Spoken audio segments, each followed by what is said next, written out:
guys. You both know the rules, and listen to my commands at all times, okay? Watch your sides and wait for my signal. This is going to be an exciting one, guaranteed. Ross Nicholls in the all-black on the left-hand side of your screen, taking on Nathan Orchard, topless with the black shorts. Touch of hands, and immediately Ross Nicholls sits to his guard. Known extensively for his shin-to-shin, his Z-guard.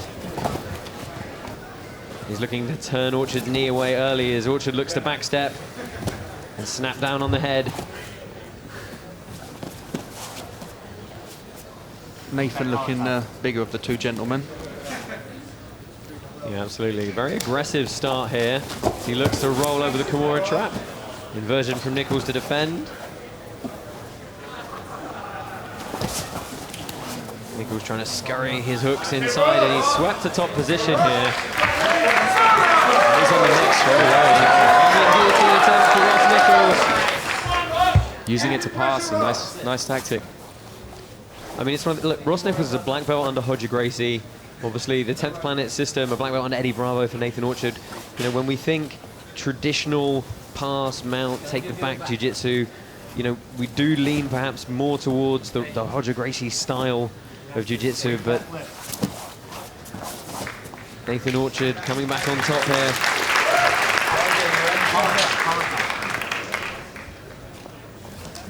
Yeah, Ross happy to play on the bottom. Must be very confident in his attacks from there. I mean, you know, when have you seen Ross not confident to attack from the bottom? You know, it's a very good point. One of those things I think every match this man has had in the UK has started from this position in one way or another. And a lovely attempt to take the back from Nathan Orchard. Nicholls forced to spin out, and he's looking to haul a leg in here. Yeah, he's trying to capture that knee and pull it in tight.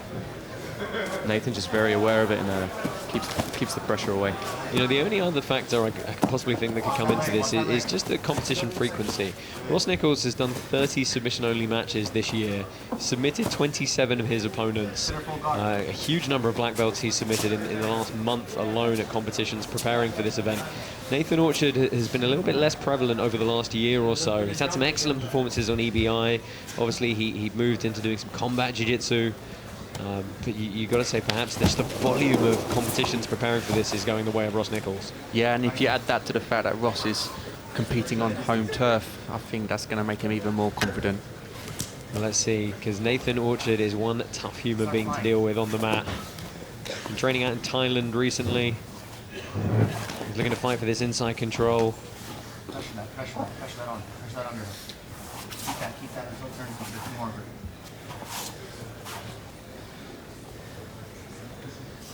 Obviously, it's going to get a little bit slippier the further they go on, especially with Orchard choosing to go topless in this bout. And he looks for the Kimura trap.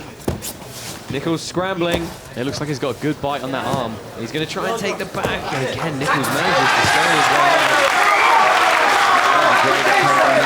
He stuck with that for a while, looked for many different transitions, but Ross defended them all. Well, here's the thing. Ross, in his hurry to try and initiate that leg position and drive forward, has put himself straight into the closed guard of Nathan Orchard, which is, I know, a position where he did not particularly want to be. It's very hard to deal with someone's strong closed guard, let alone someone who can body triangle you from the bottom, as Nathan Orchard has here. Yeah, Nathan's got very long legs. You can see it by the fact he's body triangle. It's a position he uses a lot, and it starts to work up to a high guard from.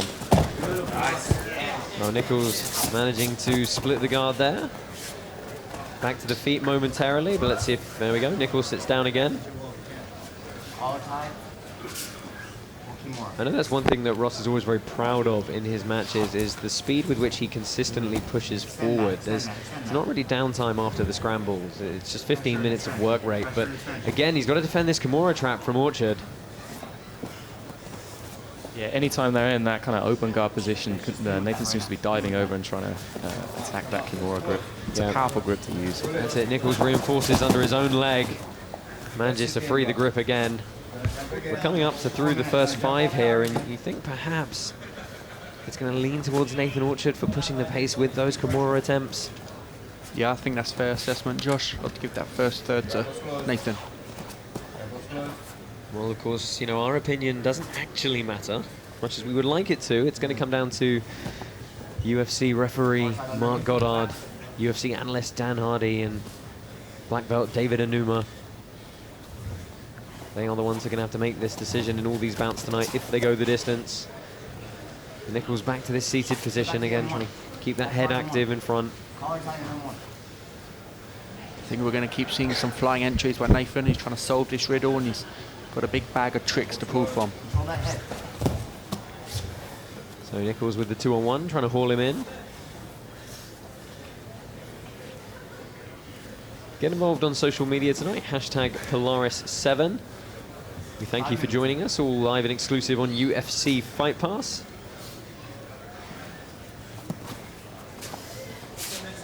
Still a lot more to come this evening. The other half of this bracket, the featherweight tournament, and of course Gilbert Burns taking on Gregor Gracie in the main event tonight.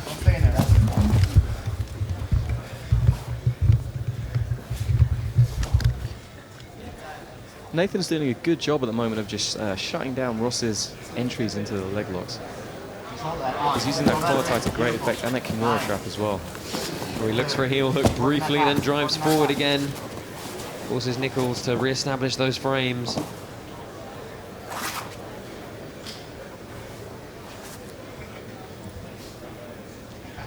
Nobody with a clean entry on those legs yet. Orchard was searching with that left arm briefly. Yeah, both guys have had some good moments, but there's not been anything really decisive yet, I don't feel. Ross's corner are calling him to start upping the pace now. They want to see him start attacking. And guard retention again from Nicholls. Orchard a little bit heavier here as he looks to drop that leg for inside control.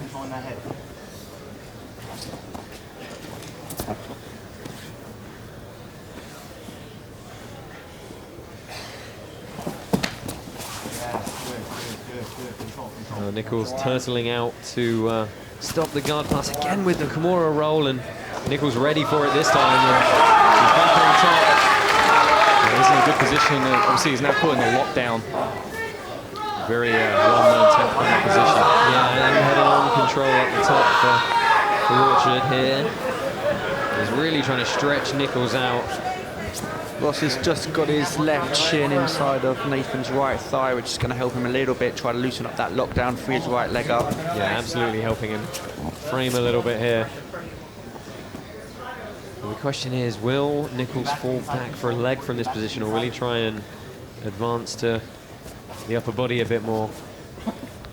Yeah, Nathan's done a good job of kind of clearing that head and arm control and not letting Ross stabilize anything that he can really utilize. Nice little pass from Ross, though. Yeah, he's almost past the hips here. Orchard looking to step all the way to the top, and that is side control for Ross Nicholls. It's really the first dominant position he's had. Is he going to be able to keep it, though? He's on the neck, but Nathan too good at getting back to his feet there, shrugged him off.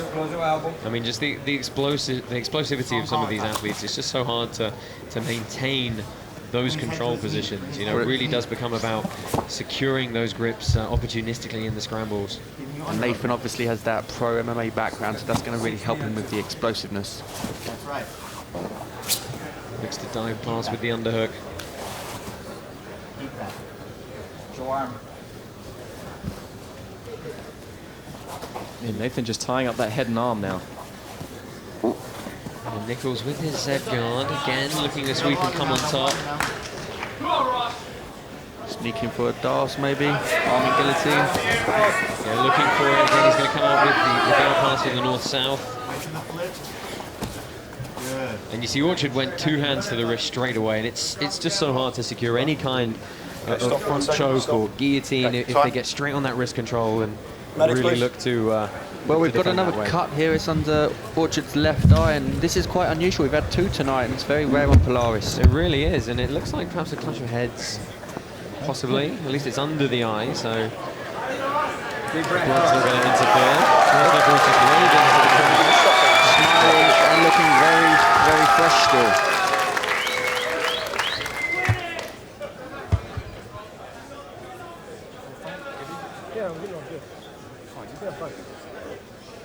So our medics on that side just cleaning that cut up. Okay, you guys ready? Let's go. Slap of hands. We're going to restart with Orchard in the standing position. drops to his combat base. Just going through the second 5 here. And that, again, is another interesting 5-minute period to have to score, simply because Nicholls had a couple of sweeps, came on top with a couple of good passes.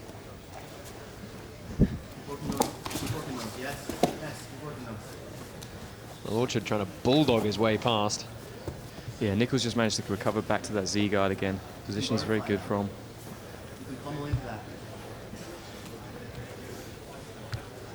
Pressure down and pummel in. Again, the same movement from Nathan trying to come over the top. Ross will just seem to become very aware of it now.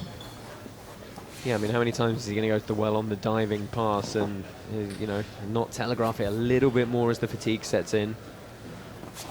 He's tying up nicely here and almost stepping his way out. But at what point do you start wondering if there has to be a change of game plan from one of these two? 5 minutes. Or does there?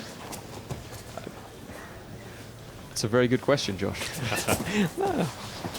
There we go, looking for the diving Kimura again is Orchard. I think you're right though, Ross will have figured that one out by now, and Nathan's got to be a little bit careful Ross doesn't almost bait him into something with that. I mean, I think sometimes one of the things jiu-jitsu and submission grapplers are very good at is just, you know, they know what works, they know what they want to go to, but sometimes you do just have to mix it up and throw something different in. And yeah, it seems like Nathan's gone for a well too many times with that same play, and Ross has just got aware of it now. yeah, Nicholls earning another side control. They're going to move to the back now. Yeah, good position for Ross now if he can start creeping around towards the back. I mean, Orchard's going to fight the grips here. He's going to stop any kind of real body lock control. He's using a good Nicholls. 2-on-1 grip on that wrist. It's going to make it very hard for Ross to get anywhere from there. Pummel our legs back in. And if Ross gives up too much space, Nathan's just going to recover. Nicholls bringing that right knee in to break that grip. And here we go. Now he has his hands clasped together. He goes back to knee on belly. Just too slippery, too much space. But that's another good attack for Nicholls. And, you know, they do add up over time. Yeah, very much so. Nathan keeps going to that pass and Ross keeps using it to come on top and pass. So Orchard looking to wrestling sit out to move underneath the guard. What a beautiful transition. He's got a very interesting crucifix variation here. Yeah, it looks like he's trying to play some sort of head and arm choke. 10th planet guys are known for some interesting techniques. This could be one. Well, This I'm is sure unusual. I'm sure the hamstring on the back of Nicholls' head is making it uncomfortable, but the question is, as Nicholls escapes, is Orchard going to have a submission attempt up top here? Nicholls inverts, relieves the pressure, immediately looks to move forward. And this is crunch time now. This last 3 minutes, when this period is up for grabs, is really when the pace is going to start to tell. I mean, I've got to say, I think this one is still very much in the air, depending on what happens this last 3 minute period. Yeah, very much so. Good attacks from both guys so far in this period. Ross again getting the pass there. He's got to be careful. Oh, looks to backstep in the transition. Yeah, it's with the knee cut he's having most of his passing success. Yeah, just jumping over Nathan's legs again. Now he's just going to sit back to guard. Well, that's the second good, pass and side control for Nicholls in this period.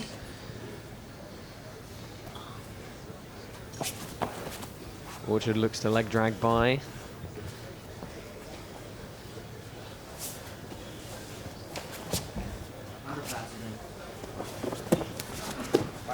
Oh, Nicholls again looks to invert and sweep on top, and this is becoming a familiar pattern for him here.